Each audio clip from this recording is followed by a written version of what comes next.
Well, story of the game was that right off the get-go, right off the start, right off the tip-off, LaSalle went off already and dominated the game. Going through the stats, again, KQ, 21 points, Dungo, 15. After KQ and Dungo, it was Henry Agunane finishing with 11 points, 16 rebounds, 1 assist, 1 steal.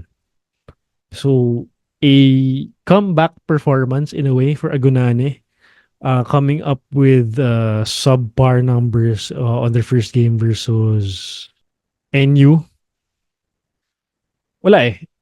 Parang relaxed win. Well, mukha lang relaxed yan. But then, at LaSalle, dictated the offense, the game with their defense pretty much this whole game. They were giving a hard time to Adamson. And look at this. The stats speak for